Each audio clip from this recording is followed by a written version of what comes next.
Welcome to this episode of CEO Perspectives, a signature series by the Conference Board. CEO Perspectives are conversations to take an objective, nonpartisan look at a range of subjects that matter most to business leaders. To help make sense of these topics, we sit down with thought leaders and do what we do best at the Conference Board, provide trusted insights for what's ahead. I'm Steve Odland from the Conference Board and the host of this series, and in today's conversation, we're going to be talking about the U.S. debt ceiling. The president and top lawmakers are in a deadlock over raising the $31.4 trillion U.S. debt limit with a little over 2 weeks' time to go at the time of this recording before the country potentially defaults. You are listening to CEO Perspectives, a podcast by the Conference Board. Joining me today are Dr. Lori Esposito Murray, the president of the Committee for Economic Development, which is the public policy center of the Conference Board, and Dana Peterson, the chief economist of the Conference Board. Dana and Lori, welcome to the program. Thank you, Steve. Hi, Steve. Okay, so Lori, let's start with you. You're going to come at this from a public policy standpoint. Please help our listeners understand, why do we have a debt ceiling? What's the history of it? How does this thing usually work out, and so forth? Sure, Stephen. It's great to be here to discuss this really important issue, which many analysts are seeing as the United States about to have an own goal where we score on ourselves, self-inflicted. But to give you the history of where we are on this, it goes back. The Constitution, under Article 1, grants Congress the sole authority to borrow money on the credit of the United States. And in 1917, it was the Great War that led Congress to set a debt limit to give Treasury more flexibility. It delegates the authority to Treasury, and it gave Treasury Department more flexibility on how to create that debt, how to fund that debt, and which is really critical because prior to that it was by case. And so after 1917, we have a debt ceiling placed. 1939, Treasury is given even more flexibility, which gets us to where we are today. We have raised the debt ceiling since 1960, Steve, 78 times.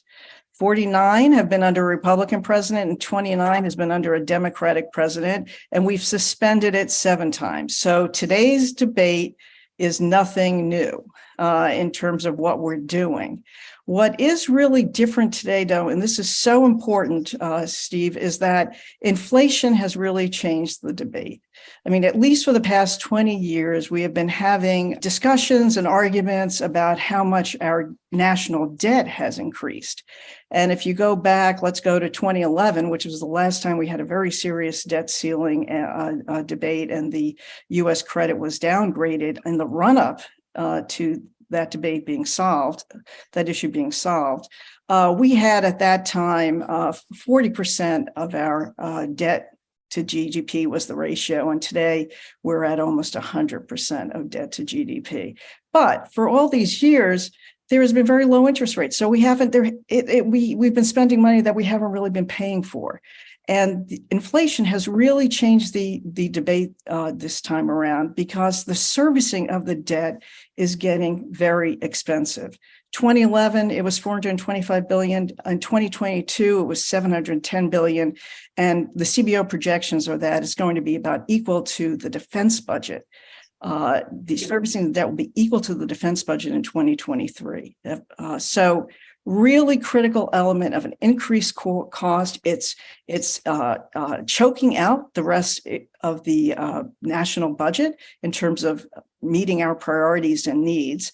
And the other reason why inflation is so important is because the impact of either walking to the cliff, which we're about to do, that might cause a downgrade in and of itself and increase the cost of servicing Treasury paying for the debt, increased cost of debt for Treasury, that has a direct impact on the American public and the global community, but on the American public, which means that this debate or this crisis will be felt even in the run-up more directly because of inflation by the American public than it was felt in 2011 with much lower inflation rates.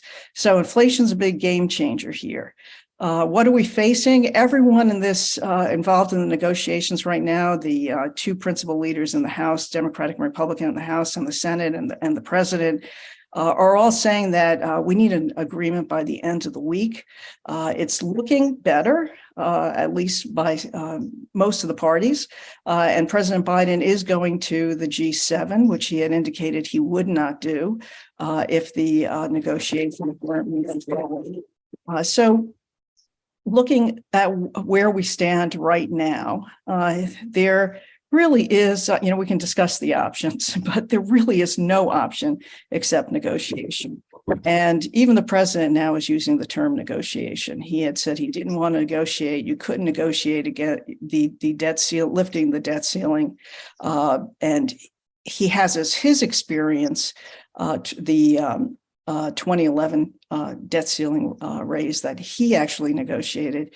And he feels that what they came out of in that negotiation with the Republicans during President Obama's term actually hurt the economy. They were locked in this rush to find spending cuts. They didn't increase taxes. And President Obama had to go out there to his constituents and explain why they accepted spending cuts. So that has really framed his sense of reference on this debate. But nonetheless, there's nowhere to go. Once the Republicans and Speaker McCarthy were successful in the House passing the bill, it changed the complete trajectory of this discussion this year. It gave the Republicans passed a bill with a debt ceiling raise that was linked to spending cuts. It put the Republicans in the game. It put the Republican proposal on the table.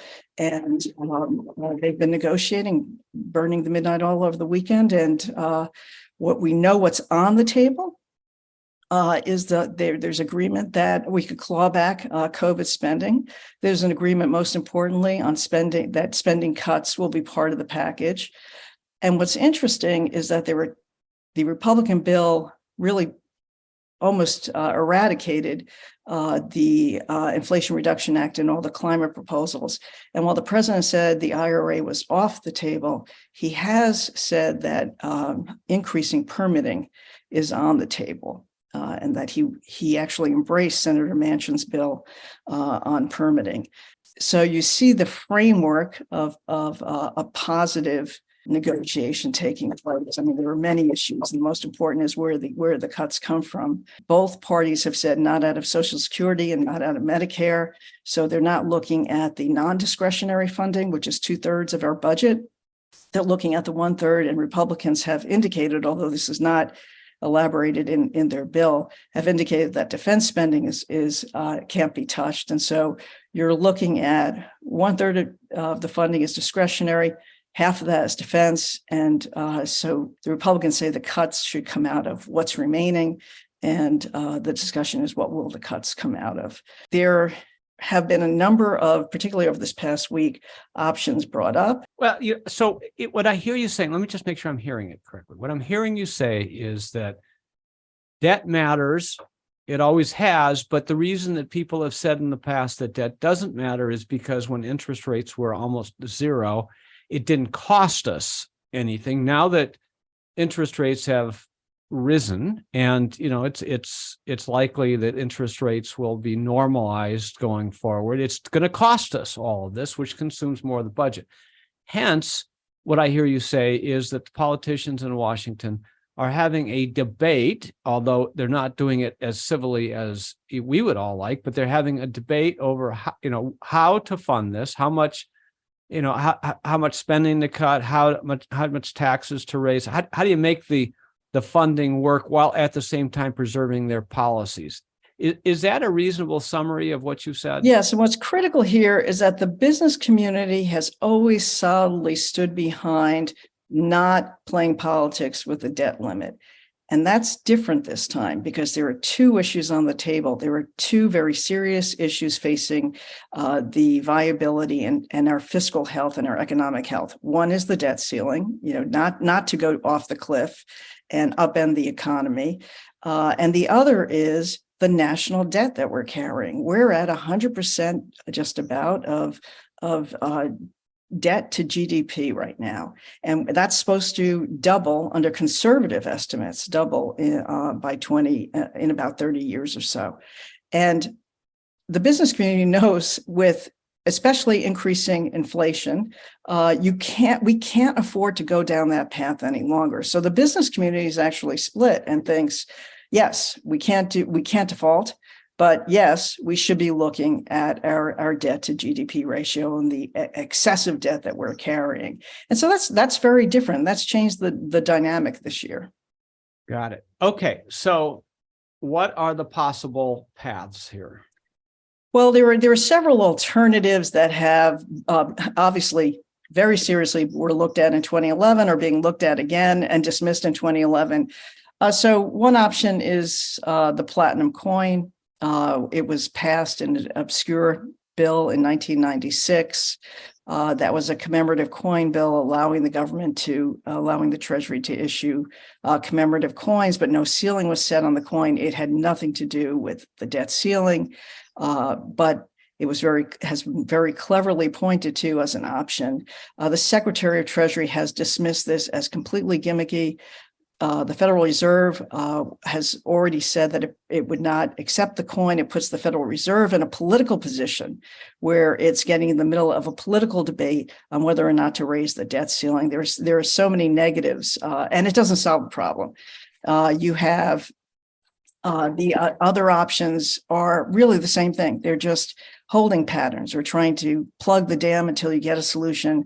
One is prioritizing payments, how Treasury could pay or not pay the interest on the debt, or Social Security, just choose what it pays to get through, at least through July, when the tax revenues are supposed to increase. Again, putting a finger in the dam, you're not solving any problem. Premium bonds, you've heard that option too, same solution. And then there's Article 14. And Article 14 says the debt must be paid. It was a Civil War article to the Constitution that said the debt must be paid. It was a way to make sure Union debt was paid and that Confederate debt was not paid. It was not part of that consideration. And that's been talked about, but the president had even acknowledged, although I think too much emphasis has been put on this by the media. I think what the president was actually saying was that it would be legally too messy right now to be a solution right now, although he's interested in looking at it further down the road.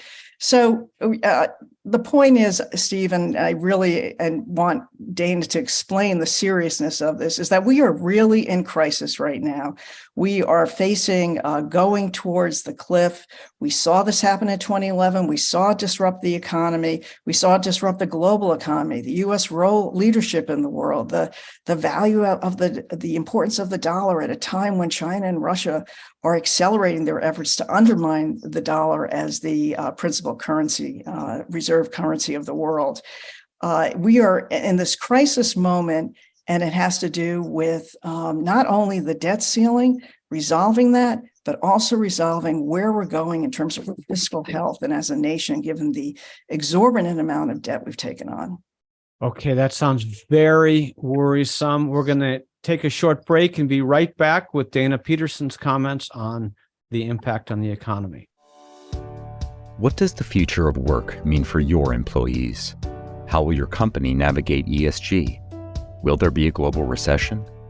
At the Conference Board, our experts translate the latest research and economic analysis into insights and real-time problem solving for your organization. Membership at the Conference Board provides your team with an assortment of knowledge, from economics, marketing and communications, ESG, public policy, and human capital.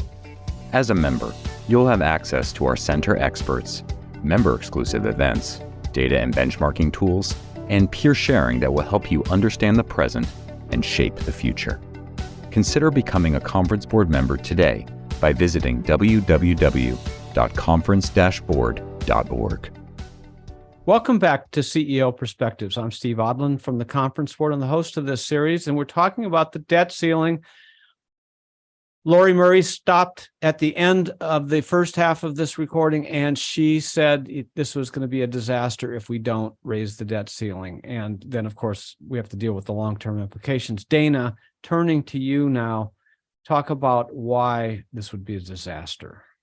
Sure, Steve, this would be an unmitigated disaster because it would, if we don't raise or suspend the debt ceiling or even just get rid of it, then we would breach, meaning we would exceed the debt limit and the US economy would be cast into an instantaneous recession. And because that would be so significant and the US is such a large economy, it would also push the global economy into recession. And you'd also have an immediate global financial crisis.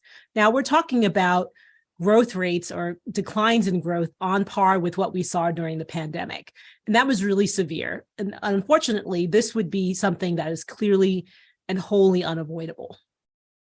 Yeah.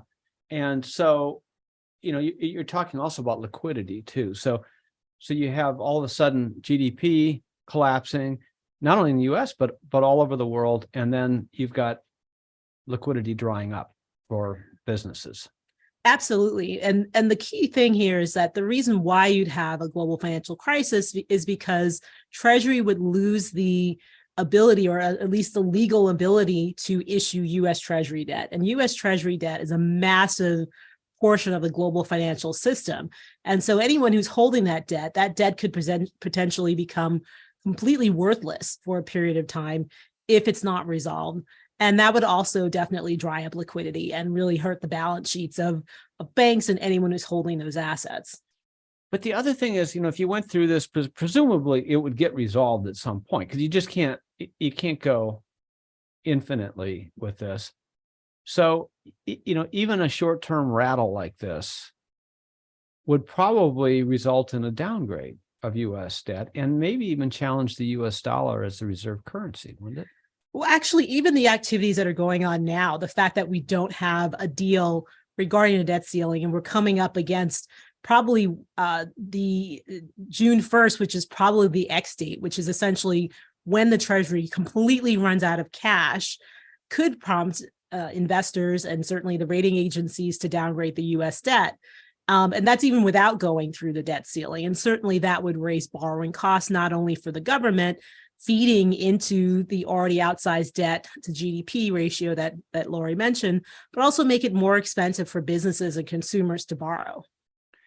Now, we went through something at the end of 2018, beginning of 2019, which was not the debt ceiling, but it was the budget issues where they started shutting down what they called, non-urgent kinds of things. They shut down the national parks. They stopped paying Social Security checks, and they furloughed workers and that sort of thing. So we got a little taste of it there.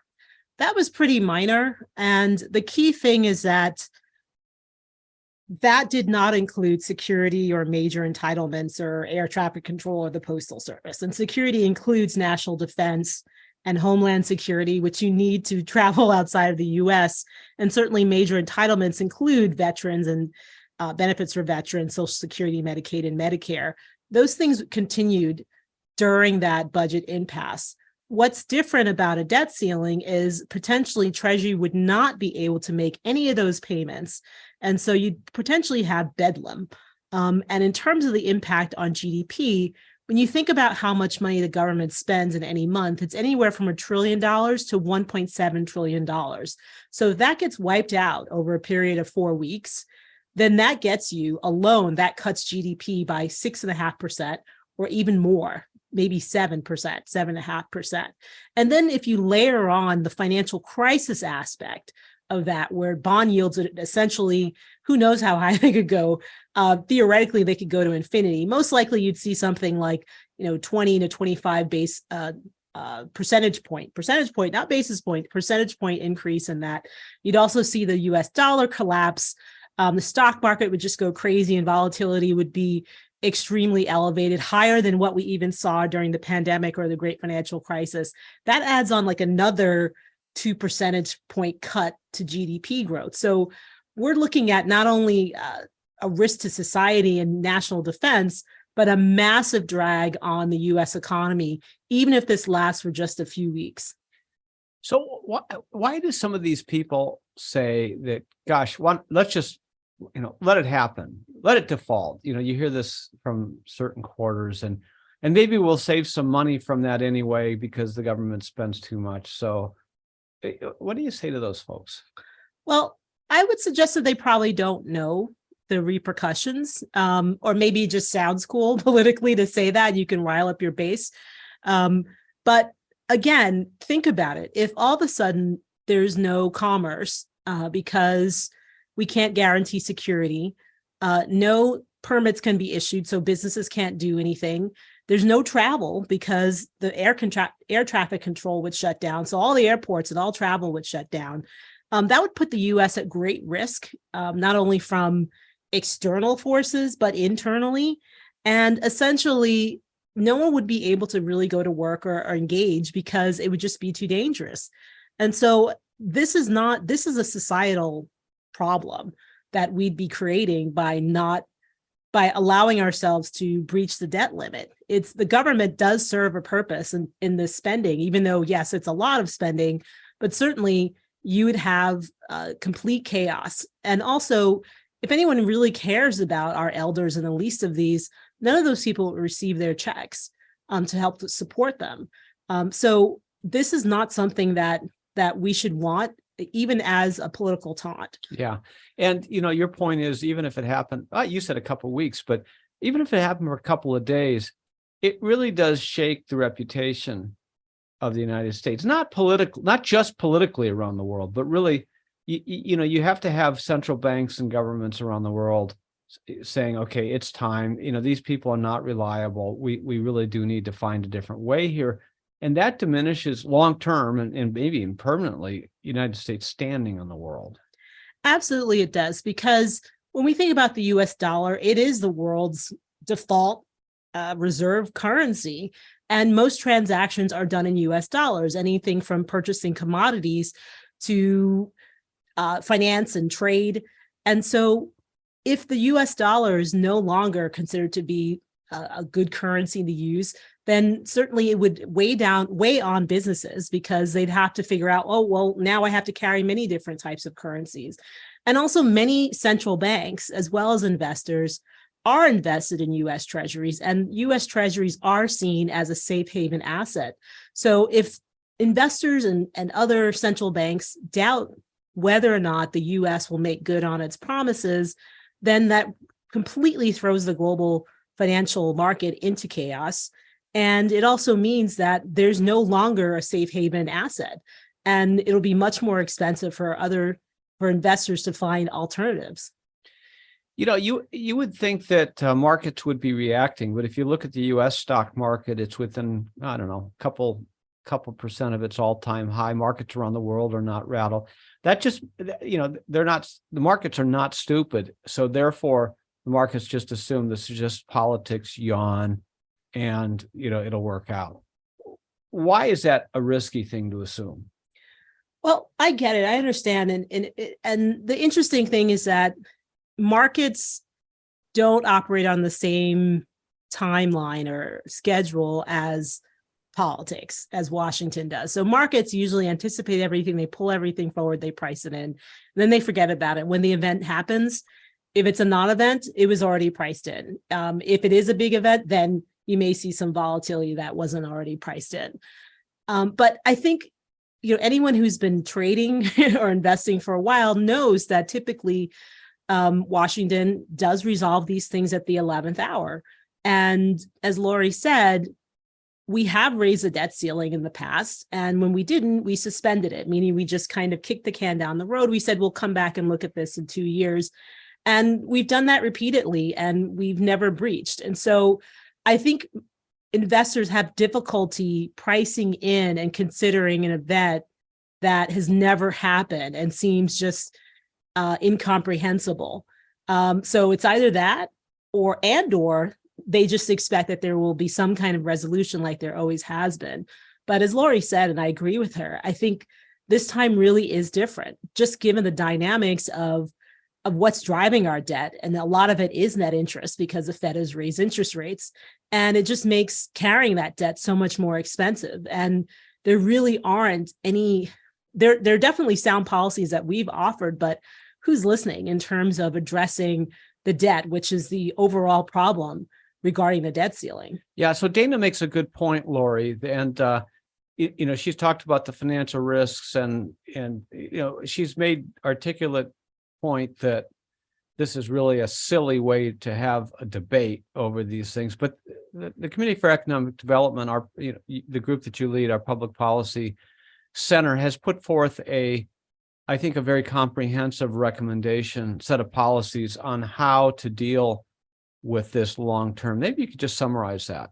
Well, there are a couple of key issues that all are under the rubric of what is the strategic objective? Where should we be going as a nation in terms of our fiscal health, Steve? And what the Committee for Economic Development and the trustees who are part of the Fiscal Health Committee have recommended is that we need to target a more stable debt to GDP ratio. That's the significant quantifier that will return us to fiscal health. And so 70% of debt to GDP is the ratio that our U.S. Treasury has seen as a more stable and as a strategic goal for debt to GDP, as has the World International Financial Institutions for developed economies. So that's the strategic goal.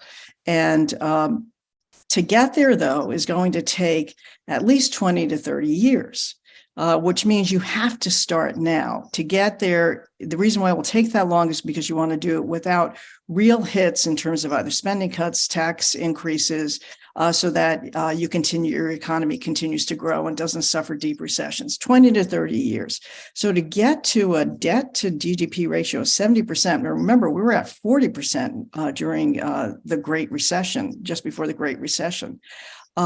Just to even get back to that high level is going to take that amount of time. And we've got to get on a sustainable pathway. So what does that include? You've got to save Social Security. You have to include Medicare and reform our healthcare policies.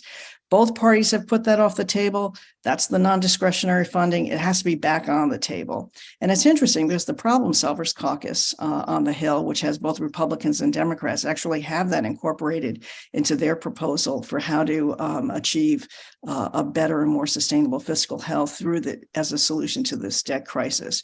But going back to regular order, getting our political leaders to do what they need to do in the budget process. So you don't have these discussions about spending and revenue on the debt ceiling. You have it during the normal budget process that the Congress is supposed to go through, where you set a budget and the appropriators then deal within that budget. And you do look at your two major non-discretionary spending accounts with Medicare and Medicaid, the healthcare piece of it being the fastest grower. So basically, there are sound recommendations out there. You have members of both parties agreeing that there needs to be some revisions, certainly to entitlements, but then you've got to increase the revenue and you've got to bend the spending curve. The problem is that we don't seem to have the political will to make it happen. And hence we find ourselves in this situation over and over again. Except, Steve, I want to end with a bit of optimism. I think Congressman Graves, who is the Speaker's handler, recently in his discussion on these issues over the weekend said that he doesn't hear anyone among the Republicans in the House saying that we should default. I think there's a larger awareness on both sides of the aisle, and CED has been briefing on our recommendations to both Republican and Democratic offices in the House and in the Senate. There's a real understanding that there's a very serious problem. And that's really the first step, I think, that's critical here to getting us back to a better and more viable fiscal health course. Well, let's hope the cooler heads prevail. Dana, last word? Well, I hope that Lori's absolutely right, that the cooler heads will prevail and that we will avoid another debacle, and certainly one that could cast not only the U.S. economy, but the global economy back into recession and be the source of another serial crisis. But we should still be prepared just in case things don't go well, and just know what to expect should this happen. Lori Esposito Murray and Dana Peterson, thanks for joining us today. Thank you, Steve. Thanks, Steve. And thanks to all of you for listening into CEO Perspectives. Every week, I'll be joined by a prominent thought leader to provide insights on the issues of our time. We'll cover the leading topics in geopolitics, economics, public policy, and more.